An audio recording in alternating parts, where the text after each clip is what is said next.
That took 10 minutes off the game clock.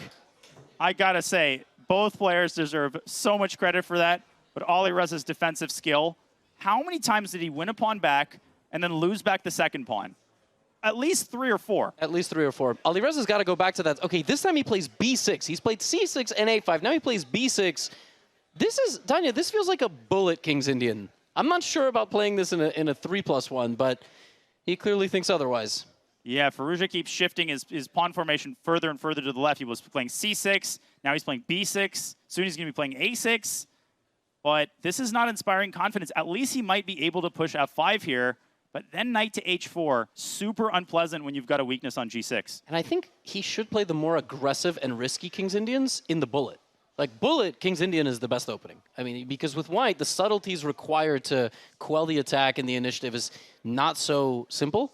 Yep. But, yeah, look, Danya, he set everything up, but he's not pushing just yet. Of course, knight to g5 is the continuation of the maneuver, but in the King's Indian, you normally don't go for that bishop to a6, the hyper-fianchetto. For anybody watching at home, it looks like b5 here. What could be possibly more natural than pushing a pawn and attacking the bishop? And it's just about the worst move on the board. Because it dries up the queen side. And you know, the old computers like Fritz, they would always give b5. That's why the King's Indian, I think according to Kasparov, is the best opening against computers because they have the horizon effect. They don't realize that a space advantage doesn't win you a game in and of itself.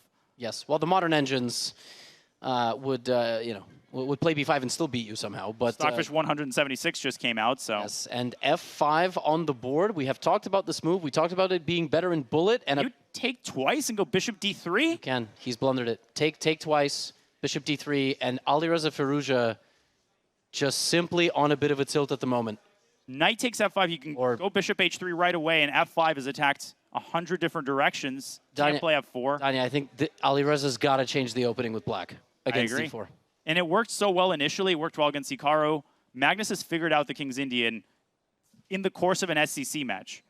Well, he's specifically, I guess, figured out the Alireza approach, right? Which is like b6, a5, a lot of different sidelines. What do you do here? Bishop b2 even is a very Magnus-type move. Yeah, knight e4 is just clean. Bishop e6, in-between move, and then, but there's rook f7 stuff, so you can't really mess around. But at bishop e6, knight g6 is checkmate if the queen moves away. Yeah, this is just, we need to see something else from him. He's got to go knight f6, e6. He's got to play maybe a queen's gambit accepted, just something else against d4. Can he generate any chances here? I would go knight g5. Better late than never. I mean, he needs to complete that maneuver one day. But rook takes e4 even at a certain moment. Sacrificing the rook with knight g6 is like nearly checkmate. So, and by the way, at a certain point, b5 will be a good move because you have no more counterplay on the queen side for the opponent. And you might benefit from a trade of light-squared bishops. And knight g5 levy doesn't even create a threat because h3 is protected and f3 is protected by the 2 minor pieces. So you could just proceed as you planned with bishop to b2 or even bishop takes g5. Again, the time situation, Magnus has only spent 30 seconds. And here's another pawn that's going to fall. Every time Alireza goes for a think in a losing position, I've run out of ways to describe how good the position is for the opponent. Like, it really seems that these King's Indians have left him in just disarray. He's not giving himself the best opportunities to fight back with black. Yeah, I mean, I think maybe Magnus will play e4 again and try to preempt, play that psychological game. But the way the King's Indians are going, I would at least find out what Alireza will do instead if I'm Magnus. He wins another game. He's got to do something different because Magnus is up by 4. Yeah, it's a 4-game lead. But I will say, since 2.5, 1.5, it almost feels like Alireza had a dip in level. Like he was on fire the first few games, but then he tilted from an opening. He had a couple of games that were all over the place and a couple of games given away. But he's got to conjure up something here. Magnus just has a way of making you lose your belief in your ability to do anything. He just plays better and better. The bigger the lead grows. Alireza repeats this Italian, which I like, and he goes for your approach. Bishop back to a2 so that in the future you can go c4. And actually you can deploy the bishop through b1 and eventually go d4. That is very nice. There it is. Eventually means right now. Yes, that's what he heard. By the way, e4, knight d2, is there g4 on the cards? That is a very instructive idea. g4 to push the knight away. kind of a French-like concept. Yeah, and like a Nimso Larsen sometimes when the center closes. Yeah, you can go G4, G5, H4. Yeah, this is a much better approach. Look, we've got Magnus thinking. I say we because we want a close match. That's what we want, all right? All of humanity, whether The you... royal we. Yes, we want a close match, and that's really it. I'm going to spotlight your idea, Levy, because it's instructive for the folks watching, hoping to learn idea, taking notes. Of course, everybody has their notebooks out. E4, knight D2, let's bring up an analysis board because Magnus is giving us the chance to do so. And then G2, G4. And the funny thing about this move is that it not just chases the knight away from the E4 pawn, it just chases the knight to what square exactly? No square. The knight can get trapped here in the center of the board if you're not careful. And even if you are, this attack comes really fast. This is what's giving Magnus pause. E4 is what he was relying on. He finally plays it. Levy, the chances that we see G4 are over 50%. They might be closer to 100. Wow, B5 is wild. Yeah, he's trying to not allow Alireza an expansion on that side of the board and try to play knight B6, but G4 isn't coming. I believe the symmetry we might potentially see on both sides, but G4, knight B6. Okay, queen E2, fine. Defend your pawn first. Now long castles is incoming. And then we'll definitely see G4. Yeah, at this point, if you castle short with white, you're not playing G4. It's a G4 gone conclusion that we'll see that move. Maybe F3 though. Yeah, F3. Then then Rook E8 after the trade. It's super complicated. Yeah, I mean F3 doesn't exclude G4. I mean G4 is just a good attacking move, even if the E4 pawn doesn't exist anymore. But what do we do? Maybe A4. Wow, bishop. No, wait, knight takes D5, bishop takes D5, hits the rook. But how does it help with knight B6? If you take on F6, you give up one of your biggest assets, right? The bishop pair. You help Black get his pieces to active squares. Feels like Alireza has lost a lot of the mojo that has helped him make good decisions in these critical moments. Yeah, I like bishop F6, knight E4, and long castle, though. I mean, that looks quite natural to me. But maybe Black will just play Rook E8, and you'll suffer in the position. And you're right. Bishop F6, C3. Black will play Rook E8 anyway. And there's a tactic that I think Alireza might have underestimated. And we might see it on the board. C3, Rook E8. Knight takes E4. There might be bishop takes D4, clearing the path for the F pawn. That's where G4 would have come in so handy to stop F7, F5. Yes. Of course, that was the initial idea. Yes, that was obviously the idea of G4, but it was not to attack. It was to stop Black from playing F5. Yeah, here you play Rook E8, and you have tactical defenses of the pawn. It's not even the only move. You could just give up the E4 pawn and play against White's really passive bishop, Magnus. He does play Rook E8. Long castles here for White might be the best bet. Maybe short castles, but... Maybe now you change plans and play H4, Rook H3, and okay, but he plays... Did he just miss bishop takes D4?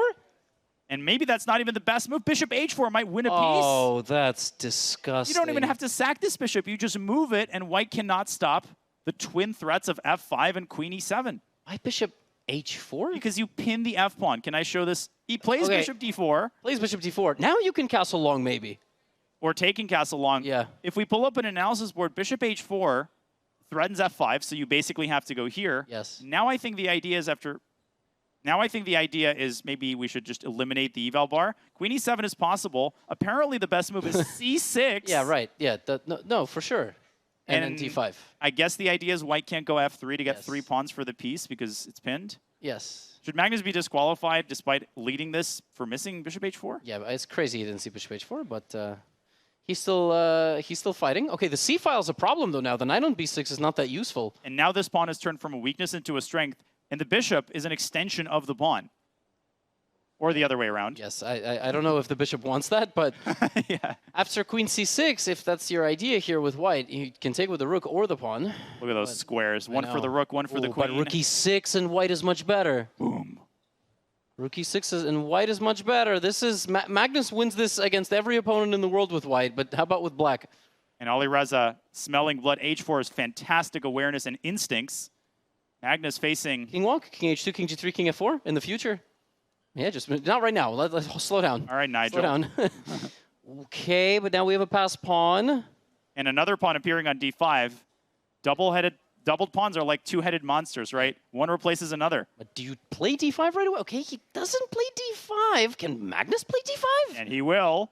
Oh man, but this is Alireza not in great form at the moment because D5 is automatic. It just is for White and for Black. To connect the pawns like that would have been priceless. No. Queen takes C6 is even possible here, and White's not even better anymore. Yeah, and King H6. Wow, Queen D6 is I would never even have considered that in a million years. Guess what? If the queens are traded, the pawn on e6, sliced off from the rest of humanity, well, Black is playing for a win. king on g7, I guess, isn't human. Queen e3, and I guess and king f6 is going to happen. That's crazy. Unbelievable how quickly this turned around, all because a black pawn is on d5 rather than a white pawn. But I think there's queen e3, king f6, queen h6, and you can probably create sufficient counterplay. Well spotted. It's on the board. All of it is on the board, Levy. Yeah, so we're looking at some form of a draw, but yeah, check and take the pawn. Check on e1 is going to be nasty, but white should have perpetual even if he drops the f-pawn, as you're saying. You could lose the bishop on a2, man. Queen's going to get there. It's a big pawn anyway. You do have a perpetual. I think black's king is a bit too weak. King f1. I love this move. Using the king proactively to stop queen e1 check. Both sides have to be careful here. Absolutely. All right, under 10 seconds, right where we want him. Both kings exposed. Here we go. Queen takes c7 was possible. There's a mate possibility on d1 potentially. 5 seconds from now. You got to probably take that knight, right? That's what we do here. But queen b1, queen b2, check. Magnus is going to escape and zigzag his way out of these checks. There is no perpetual here. That king. And he's losing. Queen b1. Queen b1, queen b1. But also the queen endgame, Danya's losing. And Magnus, he just tries to create a passed pawn on the queen side. Alireza is losing control of this game. He has b4 is incoming. b4, black's pawn is faster. And the king is going to run too. King b5 ideas. But c3, there might be d5 check. So Magnus starts with a check. That was the wrong move, but Another check. But that was the wrong move. Another check, and now he makes the passer.